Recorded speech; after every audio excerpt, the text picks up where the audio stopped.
So 25 years old, don't worry. Any mistake is an income, is a wonderful revenue for you. So I told myself and told my young people, before 20 years old, be a good student. When you do entrepreneur, just learn some experience. Before 30 years old, follow somebody. Go to a small company. Normally in a big company, it is good to learn processing. You are a part of a big machine. But when you go to a small company, you learn the passion, you learn the dreams. You learn how to do a lot of things at one time. So before 30 years old, it's not which company you go, it's which boss you follow. It's very important. A good boss teaches you differently. And from 30 to 40 years old, you have to think very clearly, you're working for yourself if you really want to be an entrepreneur. When you're 40 to 50 years old, you have to do all the things that you are good at. Don't try to jump into the new area. It's too late. You may be successful, but the rate of dying is too big. So 40 to 50, think about how can focus on things that you are good at. But when you are 50 to 60 years old, work for the young people. Because young people can do better than you. So rely on them, invest on them, making sure they're good. So when you are over 60 years old, spend time for yourself. On the beach, sunshine, right? It's too late for you to change normally. But this is my advice to the young people. 25 years old, make enough mistakes. Don't worry. You fall, you stand up. You fall, you stand up.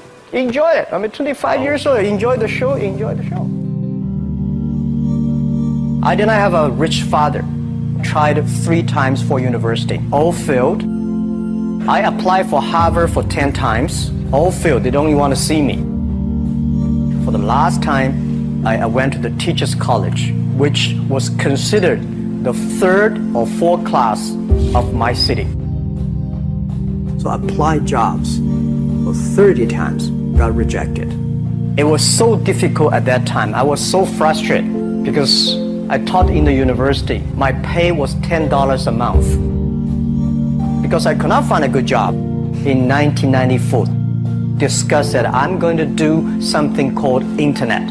And 23 of them against it. They said, this is a stupid idea. We have never heard about internet. And you know nothing about computer. And I never thought I was smart. Nobody believed that I could be successful. Because everybody say, well, this guy think differently, think crazily. You know, they think about something never work. I tried to borrow $3,000 from the banks. It took me 3 months, but I still cannot get it. We talked to over 30 or 40 venture capitalists. Everybody said, no, forget it. A lot of people said Alibaba is a terrible model. As I said, I believe it. I think this thing could be big. I never thought it would be that big like today. But I believe that something is waiting for me there. And I have to work hard to prove myself. That was the tough experience. So we gathered $50,000 from 18 founders. We started.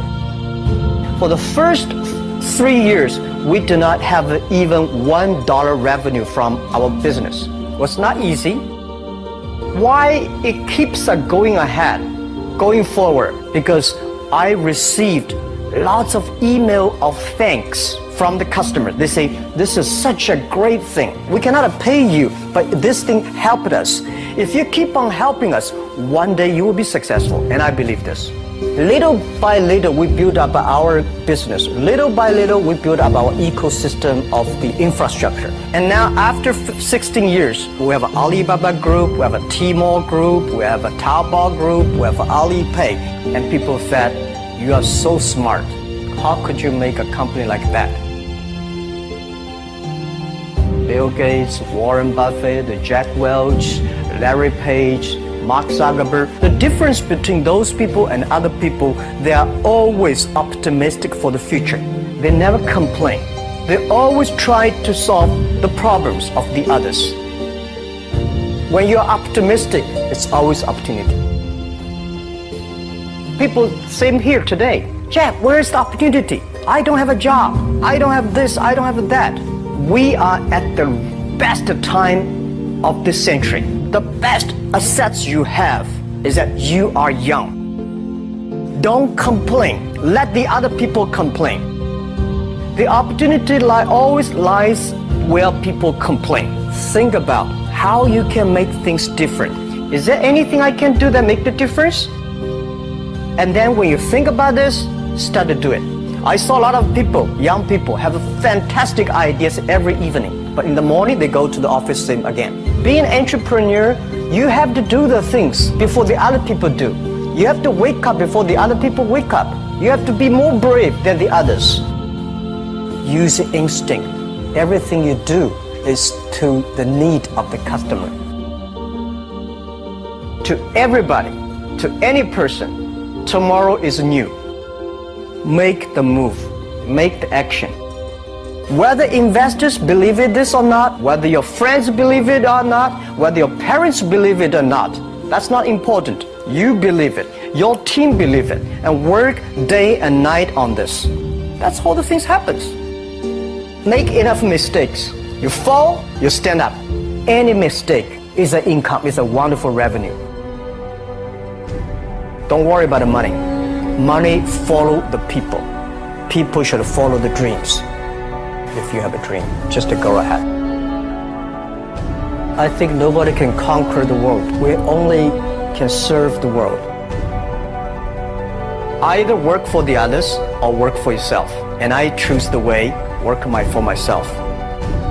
Working for myself, that means working for the society. If you really want to work for yourself, think about the others. Because only when the other people are successful, when the other people are happy, you will be successful, you will be happy.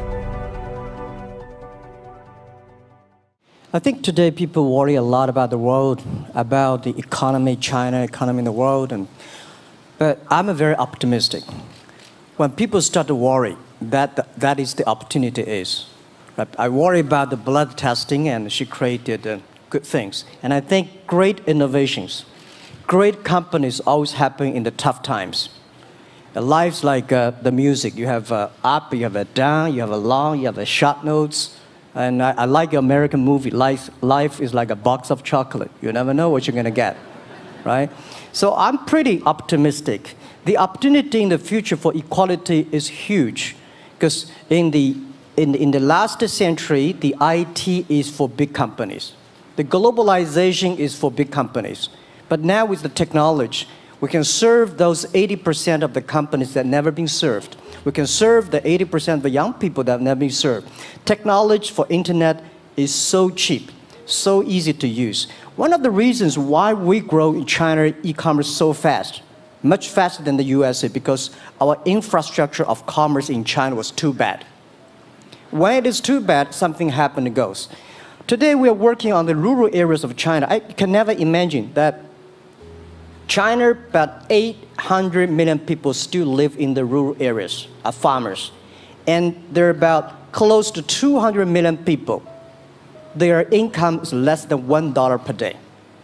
And before the internet, it's impossible for these guys to reach the PC because it's so difficult. Even people like me, I don't know how to use a PC. But now 80% of the farmers, those people using mobile phones.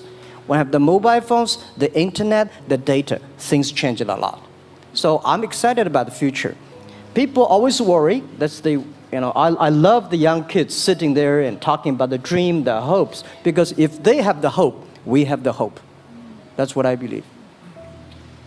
And let's just take what you do. And I've loved every description I've ever heard about how you serve people, and your story about the bamboo farmers and your wife and her friends. It was fabulous. But where's this going? What are you going to do? What are your plans to maximize the use that people in remote rural areas of China can make of their cell phones besides ordering your projects? How are you going to get it? Are you going to get them in the banking system through cell phones? How? Well, we never know that we can grow so fast. In the past 5 months, we covered 4,500 villages. And these people, normally they use in very traditional way. It took them like we went to a rural area. It took the farmers 2 hours to work to the downtown in the middle of the town and buy things. But today, because the mobile phone, and we can deliver things to their home, to their village within 72 hours. I remember last week I read a very interesting thing. This is amazing. There is a girl, she told me a story. She said her grandfather, 92 years old birthday. And for his life, he always wanted to try one Western style food. But he lived in the rural areas. There's no such restaurant food. So she said, I tried on the internet, book a restaurant dinner for Western food, delivered to that village. And they finally immediately find one restaurant. There are 3 guys.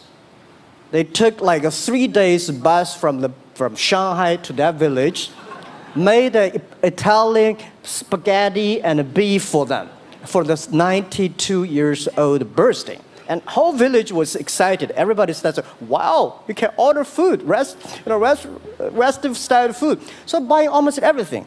And also we're helping, there are a lot of farmers, they plant a lot of apples, great apples. But 90% of the apples rotted because there's nobody buy them.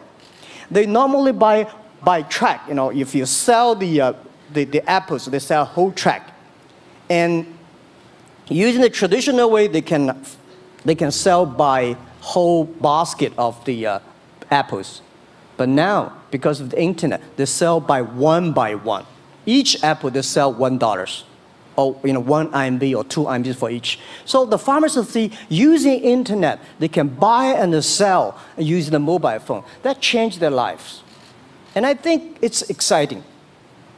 And people need examples when they see, well, my neighbor made money through online to selling things. My neighbor buy much interesting things online. People start to learn. And more people start to buy the mobile phones.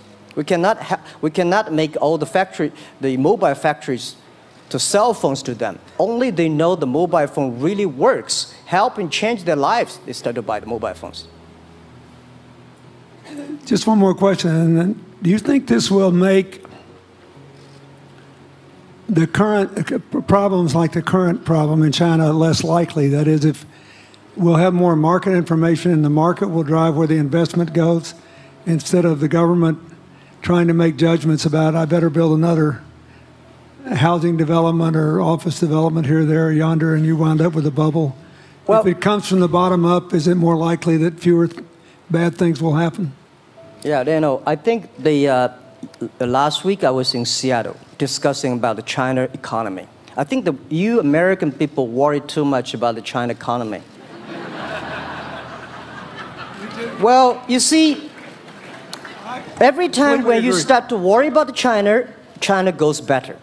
Every time you think China's in problem, we'll get better. But when you have to say, you have a high expectation of China always a problem. Like parents have the expectation of the kids, are the same. But there's a big difference between American consumption because people say, well, the economy is bad, so China consumption will be good low. No, totally different. You Americans love to spend tomorrow's money. And the other people's money, maybe. Or maybe the children's money. We Chinese love to save money. We are probably the largest country, the safe deposit in the whole world because we've been poor for so many years. When we make money, we put in the banks because someday we know the disaster is coming, so we can spend the money. So when the economy is bad, we still have the money to spend. You guys probably don't. You worry. And the second thing is that China been focusing on developing for the past 30 years. China government so strong on investment, so strong on exporting, but they are too weak on the domestic consumptions. Domestic consumption is not driven by government, it's driven by entrepreneurship, driven by the market, not the government. So in the past 20 years, government is so strong. Now they're getting weak. It's our opportunity. It's our showtime. to see the market economy, entrepreneurship, how we can develop the real consumption. I think if the China developed the great consumption, we have a 300 million middle class. In next 15 to 20 years, we're going to have 500 million middle class. We need to import a lot. So when we start to import, that's a great. It's going. I worry a lot when we export. When we export, we got a terrible sky, we have a terrible water, we have a terrible environment. When we start to import, we got to be better. So that's all the great opportunity, guys. Be happy about that. I'm serious. I agree with that. I'm serious. Yeah. Worry about yourself. Don't worry about the others. The reason some of us worry about China is we depend on you to buy our debt. However, I tried to be more Chinese when I was president. I saved a lot of money. So good. Good. But I just wanted you to say that because I really believe that. I mean, I think you're absolutely right. The trend toward greater internal consumption I think, will remain unbroken in spite of whatever the difficulties are in the next few months. I think it's important not to overreact. You can't break the trend. You've got to clean up the land from chemical contaminants. You've got to clean up the air. You're going to do it. Yep. And a lot of Chinese will make a lot of money out of that. There'll be a lot of great new companies, and there'll be opportunities to import from other places. Yeah. So can you discuss your theory of what you're doing and other things in terms of whether it advances equal opportunity and social solidarity? Tell them what you think is going to happen. And what other kinds of, when your opening remarks, you just said technology is going to be active in this way in other areas of the economy. What do you think the next big opportunities are? But first, tell them just in 2 sentences what you're doing, because Jack and I know, and we haven't been clear enough. Explain it, and explain how you think that advances social solidarity and equality of opportunity. Well, our work is in the belief that access to health information is a basic human right, and that lab information, particularly because lab data drives 70% of clinical decisions, needs to be accessible to people before they're sick. So if you look at the word diagnose in the dictionary today, it says to determine the presence of disease from symptoms, which means by definition, we're determining that people are sick once a disease has already progressed.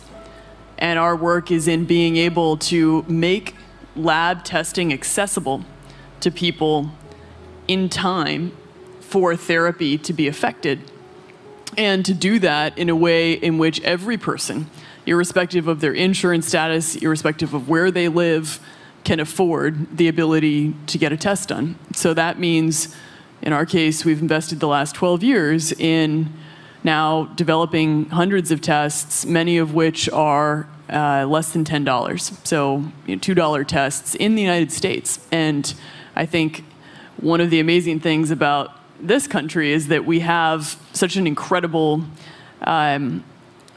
ecosystem for fueling creativity, and that creativity can create new markets. So in answer to your question about the market being able to conform itself to social good, I think the creativity that goes into creating these new technologies creates new markets in and of themselves. And our basic belief is that those new markets come from empowering individuals and enfranchising individuals and trusting that individuals have the capability to engage with information, and in accessing that information, beginning to take control of their own outcomes and their own health outcomes, and in doing so, changing the way our healthcare system works.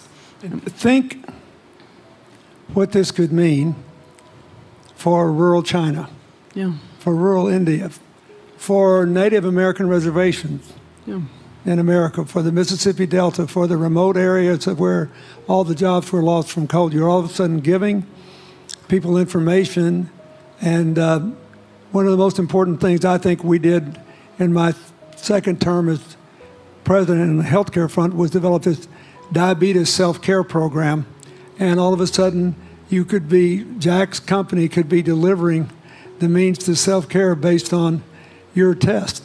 I mean, I think that this is a very big deal. We all want to live as long and as well as we can, and Craig Benner was here. We were joking about whether we'd make it to 100, but in the meanwhile, you want to keep people healthy, and if they're sick, you want to intervene early, not late. Yeah. Well, and if you look at, the ability to engage with this information, we have a $4 trillion healthcare problem in this country. 20% of it is type 2 diabetes, which is reversible. And we have 90 million Americans who do not know they are pre-diabetic. But access to information and the ability to engage with that information is the foundation for being able to change those outcomes and cost, right? One more fact, and then I want to call on Jack. You founded this company 12 years ago, right? Yeah. Tell them how old you were. I was 19. Yeah. So,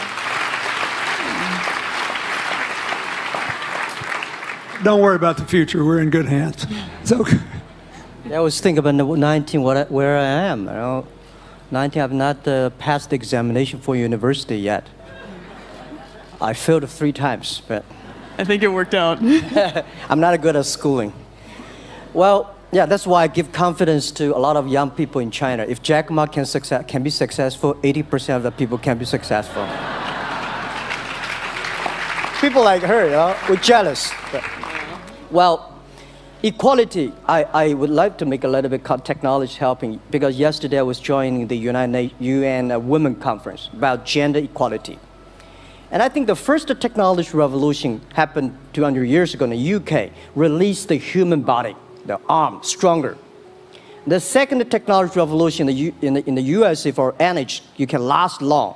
But this technology revolution release the brain. So this century is not a competition who is stronger, whose muscle is stronger. It's who is smarter, who is soft, who can listen. It's the challenge of wisdom. So man and woman are equal. On the internet, you can never see he's a woman or man. And on the internet, women can serve much better than men on the internet. Men talking about the business, talking about numbers, competition, they make business very cold. Women, they make business very cozy, lifestyle, and interesting. 50%, more than 50% of our shop owners, more than 5 million shop owners are women. And people love that. This is the great thing I see, that this century we see more and more women leaders, on the state leaders, the presidents. In the future, we're going to General Secretary of the United Nations should be a woman leader. And this is the great century for equality. And I feel excited about that. Let me ask you, we're almost out of time, but one of the things that we haven't talked enough about here, and not just here, but generally, is whether the leapfrogging we saw with cell phones, which was instrumental in your phenomenal business success, and which will make it possible for you at the appropriate time to do what you've done on a global scale, hitherto unimaginable in all of human history for anybody to have any of their own health data. We've seen examples, but not the kind of dramatic penetration we need with energy and clean energy, and in short enough time to avoid the worst consequences of climate change. So do you believe that, your country has done more than anybody else to try to put up solar panels, and some of your companies went broke because you overdid it, right? But beforehand, and you got to work out the phase out of the coal, the phase into the sun, and all that. Meanwhile, Africa, which is growing like crazy because of the cell phone in no small measure, and has 6 of the fastest growing countries in the world, still has vast swaths of its land totally dark at night. Do you believe that it's possible for us to scale up with distributed solar power rather than centralized as quick as we did with the cell phone? And if so, and if that were your business, if you had to quit what you're doing today and start there, how would you do it? And how would you do it? Very first, I know that. You know, I'm such a huge believer in technology, and I think especially right now, we're at an incredible time in terms of new technology and the ability to apply technology in a scalable way towards solving some of these problems. So I would look at it in the context of some of the renewable solutions that we already have, and in the context of empowering, connecting individuals with access to those solutions, and in the context of creating markets around them. I think that there's real opportunity to actually create an ecosystem in which people can financially benefit from these solutions, and I think that's going to drive an adoption. I think in developing economies, there's a revenue stream associated with that, and the more we can turn even already some of the technologies that we have into markets, the more that we can fuel, I believe, local growth and individual engagement in beginning to adopt some of these solutions. Just related to that, Jack, you answer it, and then I'll ask you one final question. Yeah, I am a strong believer that technology can make world much better, because people say China economy is getting slower. I'm happy about 7%, even 5%. Even 5% of the GDP of the number of China, of the second largest economy, is big enough. But you don't expect China to keep on growing 11%. Because like one human body, when you're 1.8 meters tall, you cannot keep on like a 10% growth every year. You have to grow the quality, your mind, the wisdom. So I think China needs new technology to solve these problems, and which today the data, the clean technology, all these things that China is supposed to do, if we keep on the tradition, the old ways, we'll go nowhere. This is why I feel excited, because people ask me, what is your dream now? Because I never thought I would be today. I can sit here talking to president. I'm like a guy, you know, on the street, and like failed 3 times for university, 5 times for high key schools. I applied for 10 times in Harvard school, all rejected. I never thought, because of the technology, because the internet gave me this opportunity. So I'm thinking, when I retire, I don't want the Chinese people have a terrible water to drink, unsafe for food, and the money we make all spent in the hospital. That's disaster. So how we can using the technology to enable young people. The great chance of this world, don't worry about it. We got 1.4 billion people who were born in 1980s. They are the people of the internet times. They are going to have new ways to solve the world problems. The things you are worried about today, they can solve it. And human beings have these kind of worries for centuries.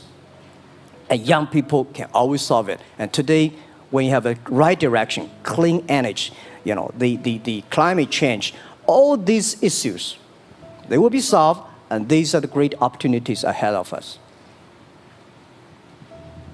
Anything else?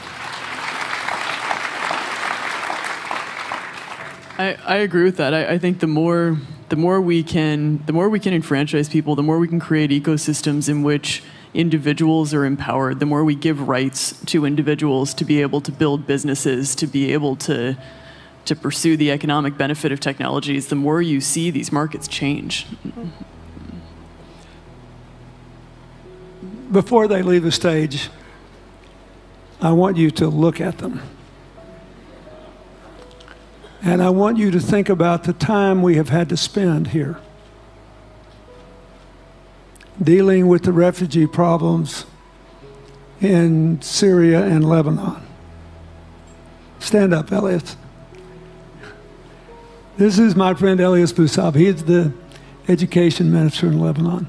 He's got to educate all these kids. And so he left a miracle that very much reflects the lives that Elizabeth and Jack have lived. He was in a very responsible position at the American University of Dubai. They started bringing American scholars over there to live in an Arabic culture. He did all these wonderful things. Lebanon got in trouble. He went home to save his country. What is the difference? How much more could he and every smart Lebanese person do if they could focus on these things? And why can he not? because the place is dominated by people who think their differences are more important than their common humanity and their common challenges. You cannot imagine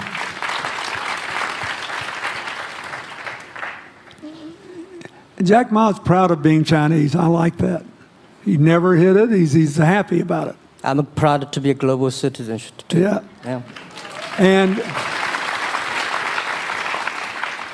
I imagine Elizabeth's proud to be a blonde-haired, blue-eyed American techno whiz from Northern California. Yes. But they don't, not a word either one of them has said has defined the meaning of their lives or the direction of their work with negative reference to someone else. My friend Dikembe Mutombo, stand up. No, you don't have to stand up. It'll hurt you too much. You're an old man. My 7'2" tall friend was just inducted into the National Basketball Association Hall of Fame. And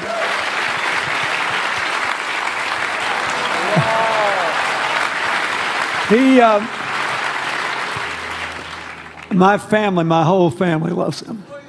And I have seen how much he has given back to his native country, Congo, which has been so troubled. I've known him a long time. We both went to Georgetown University.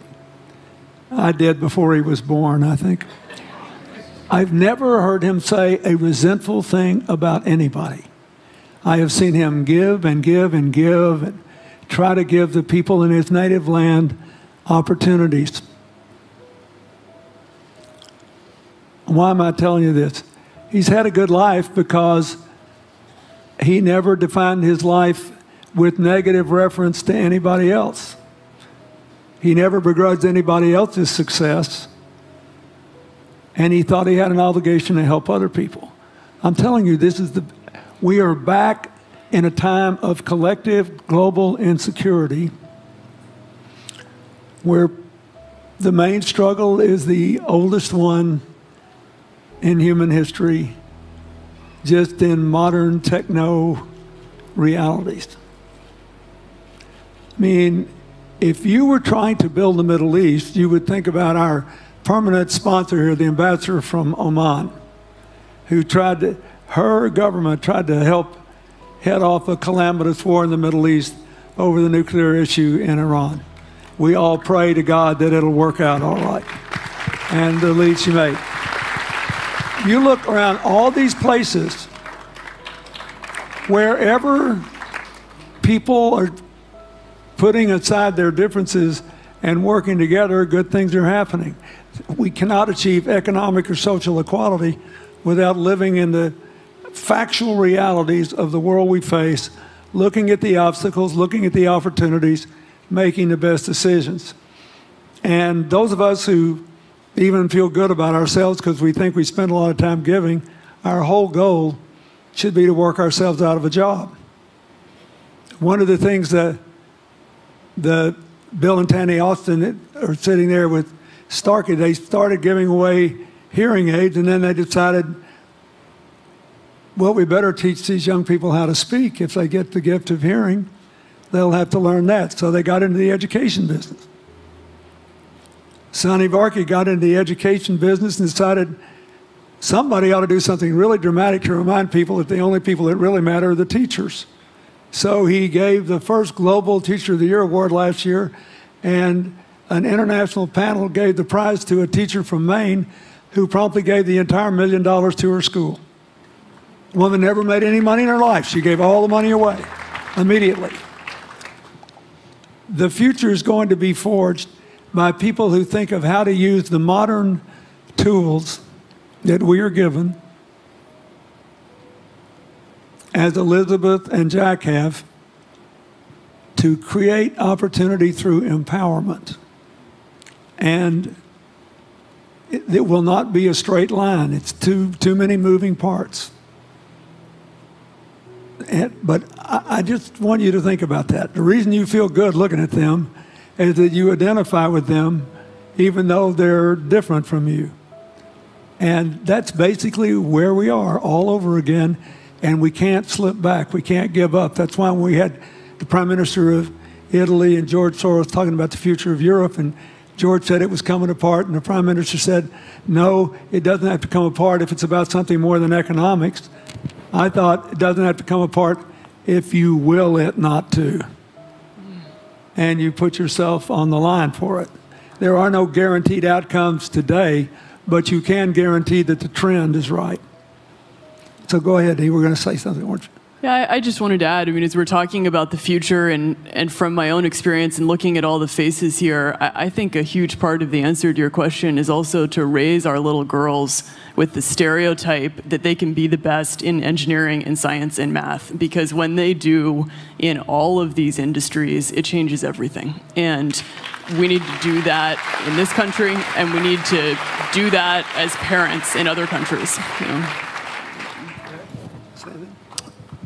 Yeah, I was thinking about if what you say. I think about when you talk about problems, you normally it's like a politician. When you talk about opportunities, that the business people. I was thinking about how we can using this all the problems that change the problem become the opportunity, and. I don't know. I just feel excited when people talk about problems. I think think about if you can solve one of them, that's the chance. And today, nobody live in this century has so many opportunities and so many tools they can use to change other people's life. And I think in the last century, which I call the IT time, this century is called the DT time, data technology. IT is to empower yourself, make yourself strong. DT is to empower the others. When you empower the others, you empower your future, yourself. So when I listen to you talk, I agree, and I think that's why we were born in this century. That's why how we can use the internet to help more people. Let's give him a hand. Thank you.